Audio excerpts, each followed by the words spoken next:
انا في موضوع مره كان ايه، اكتب موضوع عن الازهر، موضوع التعبير بقى، ما انا خبره، ما هو ملك مواضيع التعبير يعني. يقول لك ايه، اكتب موضوع عن دور الازهر بتاع، كان مش عارف مرور 1000 سنه على انشاء الازهر ولا ايه. اللي هو ايه، اللي هو بقى فشيت غلي فعلا في الازهر في هذا الموضوع. اللي هو يجي لك تاني يوم، فين اللي اسمه هو ما بيقراش اساسا يعني، هو ما قراش موضوع التعبير بتاع الناس كلها، هو ما عرفش ايه اللي جذبه الموضوع التعبير يعني. قال لك ايه ده، هو تقريبا لما بيبص في موضوع التعبير بيدور على اخطاء املائيه او اخطاء نحويه يصححها، بس شدوا موضوع التعبير بتاعه. ان هو مش لا مهتم بالفكره ولا مهتم باي حاجه.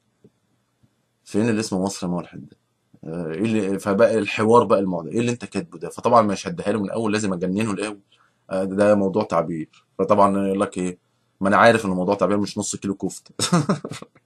ايوه، ايه اللي بقى اللي انت كاتبه ده في موضوع التعبير. طبعا برضو ما اديهالوش، اقول له ايه ما كاتب ايه كلام. ما انا عارف ان هو كلام مش بيلي.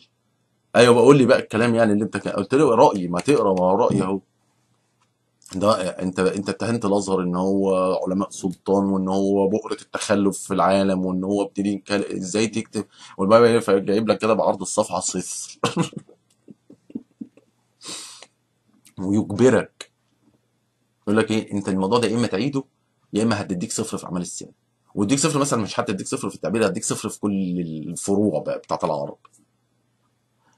مره برضو نفس القصه، اللي ايه كان باين موسم ولد النبي، واللي هو ايه اكتب موضوع تعبير مش عارف الرسول الانسانيه، ومش عارف اكتب موضوع، رحت برضه بس مش طبعا ما شتمتش، بس ايه جايبها بقى بايه نوع، استخدمت نوع من التقيه يعني. اللي هو اديته ثلاث اربع اسطر في الاول، اللي هي حقنه البنج بتاع طبعا الرسول عظيم، وده كان ليه اثر ضخم في التاريخ ومش عارف ايه.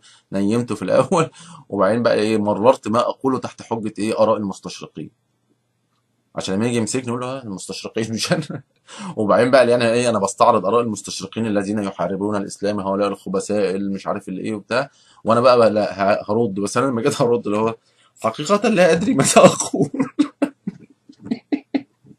نفس فين الزفت اللي اسمه مصري صفر يا ابن الشرموطة. المهم، وهذا موضوع التعبير بتاع المولد النبوي، قال لي لازم تكتب تعيد الموضوع ده، لازم تعيده تاني. ايه اللي انا عملته رد فعل، طبعا انا لا اقتنعت بل ازددت عنادا. انت بس انا عملت ايه ساعتها، كان في مجله الدعوه اللي هي كان مطلعها الاخوان المسلمين، كنت انا لسه في ايه بدرس تيارات التطرف الديني، بقوم بعمل دراستي التاريخيه عن هذه الجماعات. فلقيت مجله الدعوه دي وفيها موضوع عن مولد النبي، بس طبعا بقى مولد النبي بقى عاملينه بايه بطريقتهم.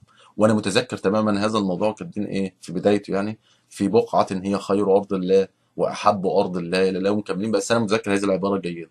انا بالظبط اللي عملته، رحت ماسك المجله حاططها قدامي ناسخها حرفيا بالنقطة، هذا الموضوع اللي كان موجود في المجلة نسخه في الكراسة، سرقه يعني بالعربي كده، سرقه سرقة حرفية.